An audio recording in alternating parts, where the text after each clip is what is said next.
Mm. Hello, everyone, and welcome back. I'm so glad you're joining me again today for another live session because we're diving into one of the most fascinating journeys we can take, the history of consciousness. Welcome to our fourth enlightening live episode.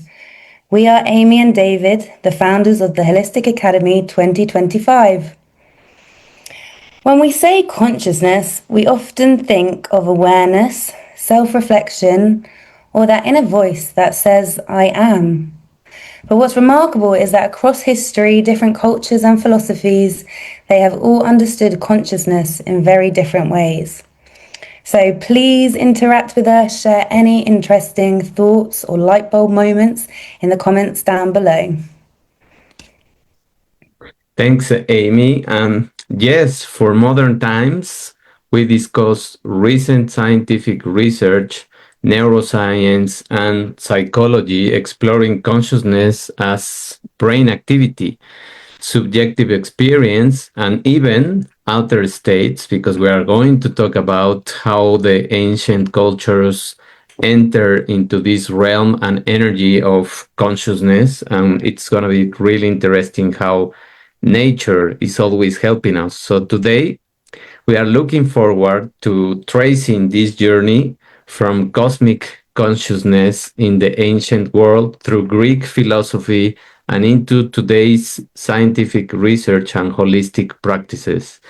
By the end, my hope or our hope is that you'll not only understand how humanity has thought about consciousness through the ages, but also reflect on your own awareness and how it connects you to the world around you. What a juicy topic, David. Thank you. So when I sit alone, I do sometimes try and understand the mind. I try and understand the mental gymnastics I'm doing and the intricate dance of neurons that gives rise to perhaps consciousness.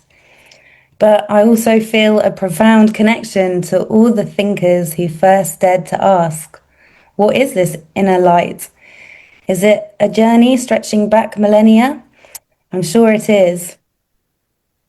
Yeah, absolutely. We are going to talk now, Amy, about the nature as consciousness. I believe that consciousness has been a grand narrative of humanity trying to understand itself. And I feel that consciousness is deeply intertwined with our perception of nature and the human body. Why? Because I think that there are many geometry and fractal figures that when we are walking in nature, when we are interacting in nature, we start activating a region of our brain that, um, let's say, ignites our reflection about what is happening around us. So, what was it for societies like Mesopotamia, maybe, and Egypt? What do they did? That is a good question. I think consciousness was something very connected back then. In fact, in Mesopotamia and Egyptian thought, consciousness was not just confined to our human mind, but it was distributed throughout our world and the cosmos. Nature itself was believed to be alive, aware, responsive, and humans related to it as one conscious community of beings. So imagine this, David, the river, the sun, the sky, them all being conscious beings you could have a relationship with. Humans at that time perhaps responded through different practices to what we do today. They would have had a lot more ritual, prayer, and they would often give offerings to these, to the world and to the mountain and to the sun and to the earth.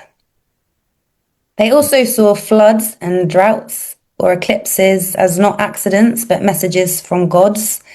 So these rituals weren't symbolic in our modern sense, but actual literal communications back with these forces of consciousness of who we are in this world. So they lived life really exchanging a connection between humans and the cosmos and how we live. Humans back then depended on nature and they saw it as a god because we depended on our survival. And when the sun came up, the plants then were able to grow and they were able to eat and feel abundance. And so they believed that, nature's powers were also gods as embodiments of nature. And they depended on humans for worship and offerings.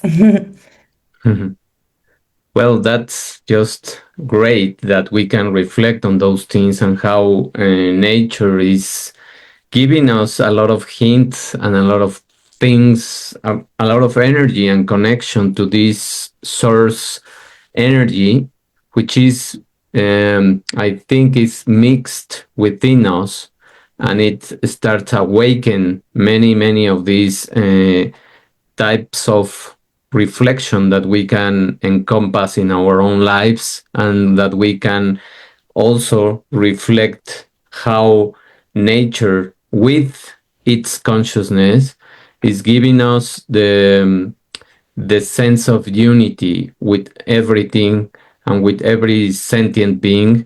And I was just also thinking about how the Mayan culture, for example, here in Mexico, they built pyramids, they built all of these things in agreement with nature and in agreement with the stars, in agreement with the moon, in agreement with the sun, and how many of those messages were downloaded to these pyramids, and how advanced the mathematics, the astronomy, and all of those sciences, exact sciences, were developed in those ancient times without having any kind of tools. And how do they build those pyramids? That's also something that we should ask more about that.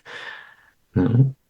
Absolutely. Wow, what interesting thoughts. And it really shows, like you say, these ancient buildings and pyramids, they're all related to this outer consciousness, or there's these hidden scientific discoveries of things that seem impossible. How did they build these tombs with such heavy bricks? And how did Mhm. they make them so aligned with the cosmos and when the stars come over them? But it used to be how they lived and it was all entangled together. So I do think nature has consciousness. I once found out as well that some plants have 5 petals, and that is because they are connected to Venus, and Venus in the star, as a planet, makes a constellation of a 5 petaled flower. So the nature itself does have consciousness. Plants are connecting as well at night to the stars and the planets. So,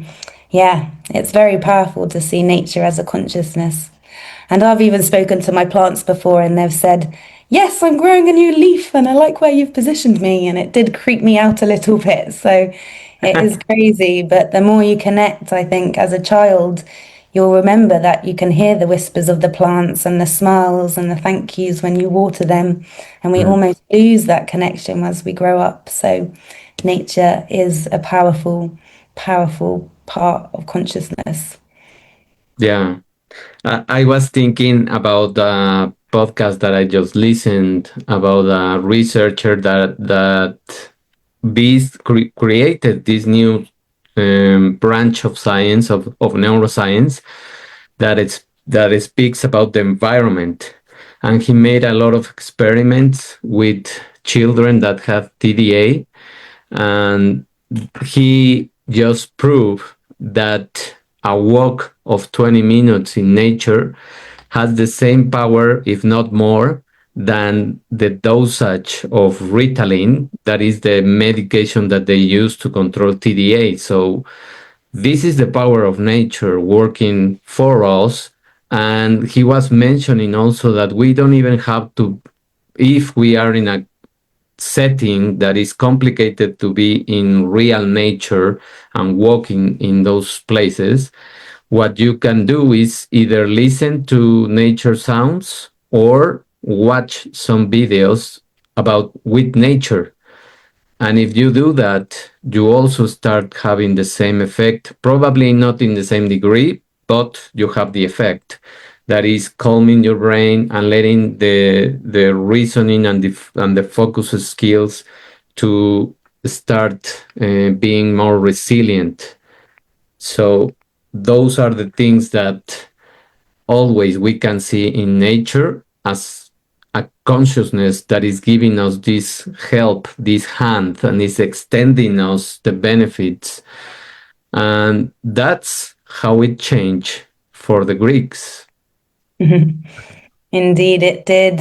The Greeks began shifting the view, asking questions such as, is consciousness cosmic? Is it rational? Is it something inside of us?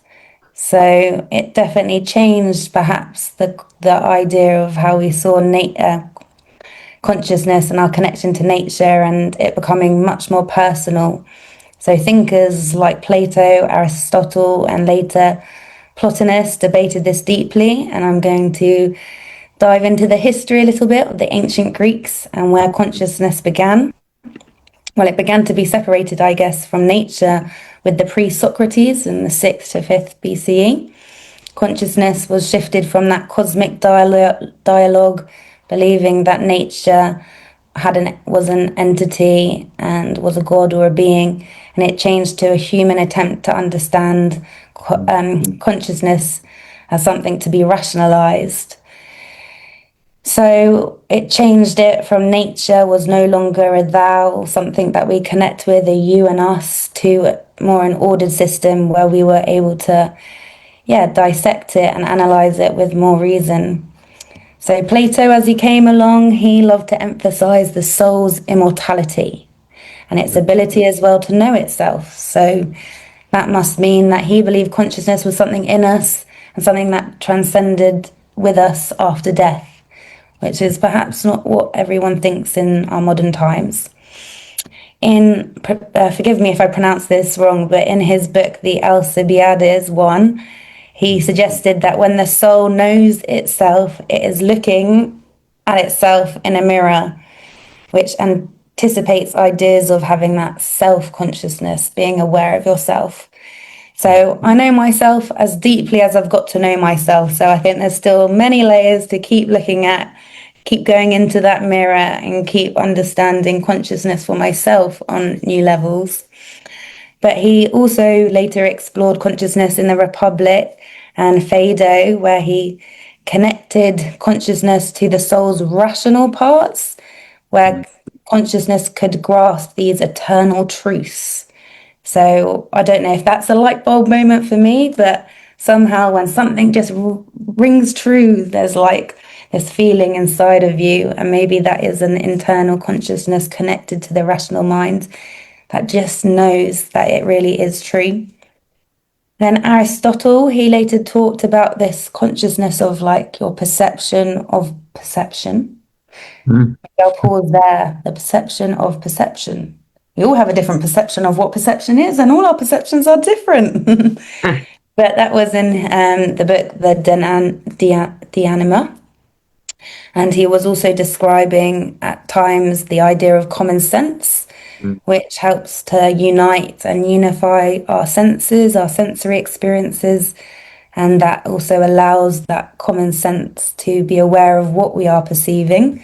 So that is integral to how we learn and understand the world and develop our minds. It's all about our senses and sensing the world. So for Aristotle, then, he didn't separate consciousness from the body, but he said it was an activity of the ensouled organism. So consciousness then was part of our soul and rational thought. Then let's move to the Stoics. They had this idea of a hegemonikon, which is like the commanding faculty of the soul, where the soul directs our actions and what we do. And they suggested then this was located in our heart, which organizes perception, remember that word, thought, and self-awareness. So consciousness now has shifted into our bodies, into our heart. And the Stoics also believed animals and humans shared a form of consciousness, but humans have much more rational consciousness, known as logos, coming a bit from logic, and that allows human consciousness to have reflection and a moral responsibility. Now let's move a little bit more forward into 341 to 270 BCE. We've got Epicurus and the later Epicureans. They also thought of the soul. They moved on and thought of the soul as something more material, made of fine atoms. So we can see a little bit as modern science tries to define everything in visual material form. But when they were exploring consciousness for the ancient Greeks at this time, they saw consciousness as a function of these atoms, persisting only when the soul is alive, and after death, consciousness ceases. So, as we can see, there's some thinkers in modern times who also believe that our consciousness and our mind end when we die.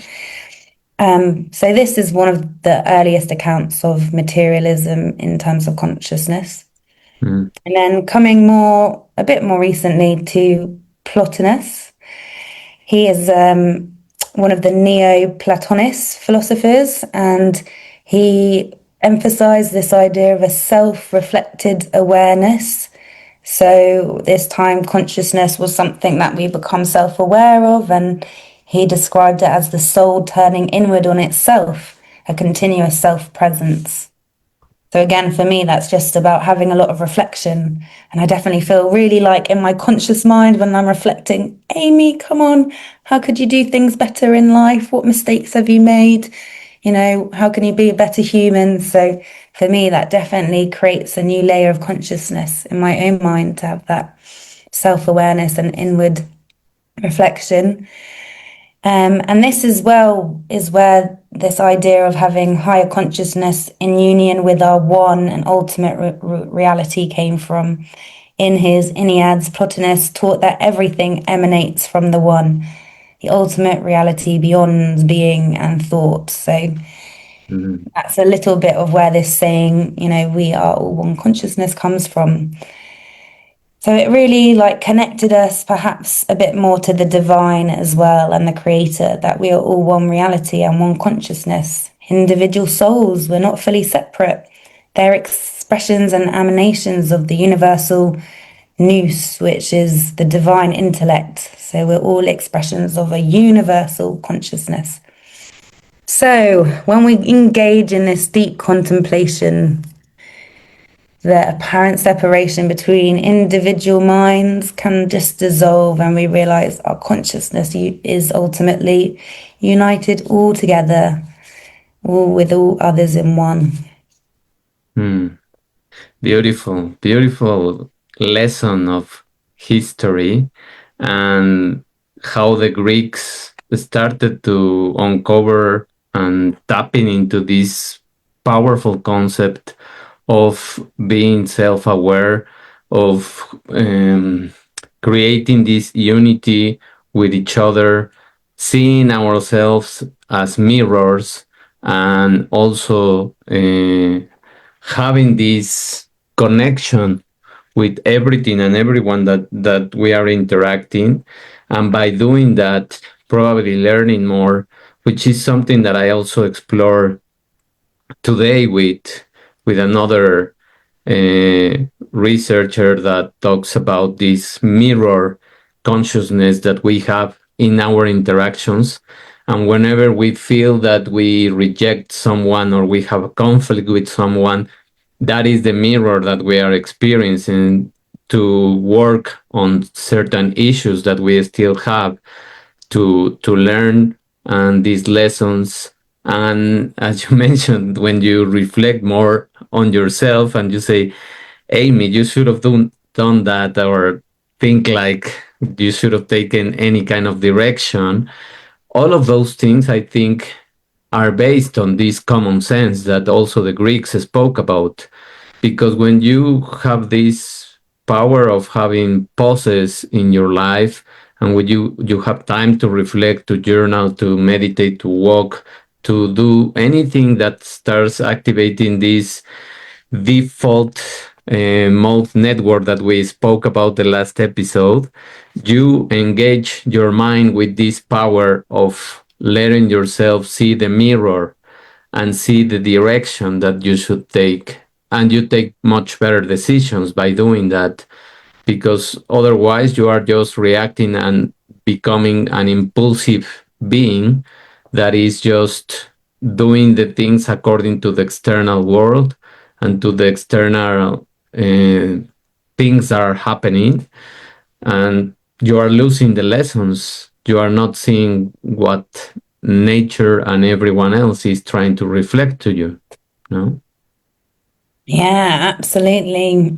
Our own consciousness and how we feel and think is different from everyone else's. So you're right. Following the status quo and the dominant narrative doesn't necessarily mean that you're thinking for yourself and you're understanding those external and internal truths within you, and really noticing, yeah, what's real and what's not. And all of that, I think, comes from that continuous cycle of learning and developing our consciousness as we grow older. I think it's an ever evolving journey. But it's great to look at it in the mind of consciousness. But I do think that there's a lot of relationships with the physical and how our physical bodies and our mental bodies are connected.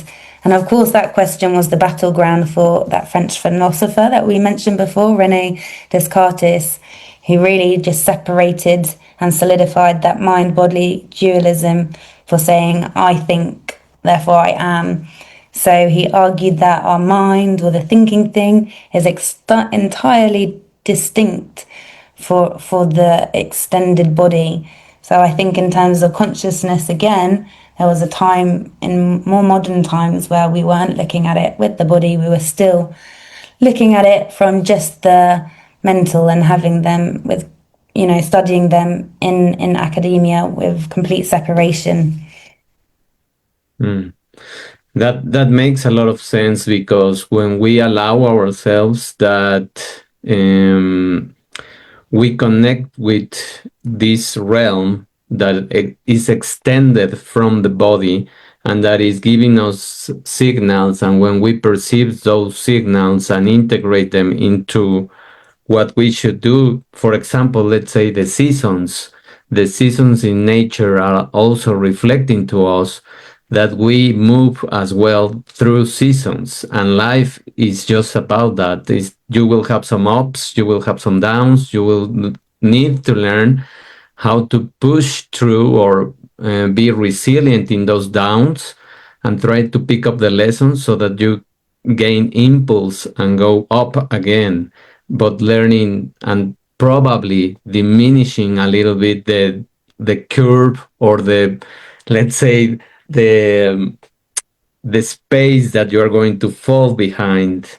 So that is making a lot of sense for modern medicine right now. We focus nowadays more on this physical than the mental. And over time, there were periods where we avoided studying the mind in scientific research. The thoughts of Descartes seem to have promoted the mind to supernatural status and effectively taking it off the table as an object of scientific study for a long time. So it's almost as if by making the mind separate and unknowable through physical means, he inadvertently hindered its scientific exploration for generations. And that was, I think, one of the biggest separations throughout history. No? Yeah, absolutely. I think in the 20th century, there was very little research done within the mind. It was almost seen as something like vague and foreign and abstract. But luckily, just within the last 25 years, it's become a new field of research for modern science. And I do think medicine is moving perhaps in some directions with some doctors beyond that separation between the mind and body, and they see how it can all be connected. I've read a book on psychosomatic disorders that almost prove that our psycho and psyche is within the soma, the body, and they're all related. So have you read anything about the psychosomatic disorders? Does that also prove that our mind and body are connected?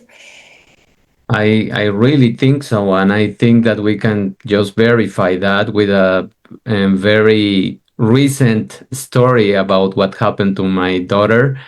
She recently had an episode of health issues and also an episode of emotional turbulence, let's say, because she experienced the death of an uncle that she loved very much.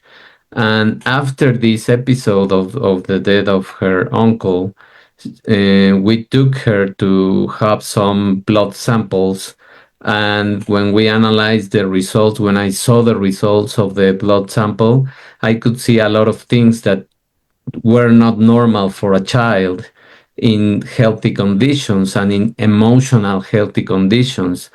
And we can just verify that her state when she experienced the death of her uncle, the sadness, the fear of other people dying around her, and all of those things change the chemistry inside of her and heighten the levels of many parameters that were important. So this is how our minds is changing our body, and we are giving messages constantly with our emotions. So that's the base of psychosomatic disorders.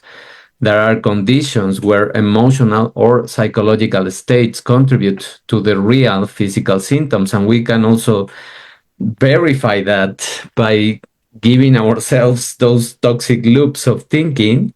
And when we are in those loops, we feel tired. We feel this, sometimes even I can assure that our temperature rises, such as we were experiencing at a fever. And classic examples, for example, are these cheeks blushing, tension headaches, stomach ulcers, which is this gastritis that many people experience all over the world, irritable bowel syndrome, chronic pain, and some forms of dermatitis when, for example, when many students have an exam, they experience these rashes of dermatitis because that's the body telling them to get out those kind of fearful emotions.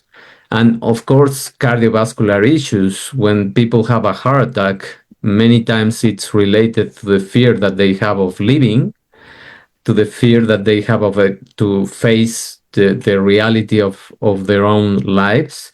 So it is very important that the symptoms are not imaginary. It's your mind, well, playing many tricks on you if you allow it, if your perception doesn't change. And they are real physical changes that are happening in the body, but they trigger or worsen is linked to the stress, to the trauma, to unresolved emotions. Therefore, the mental and physical are connected. And our emotions have a deep role to play in how our conscious states affects our physical body. Mm.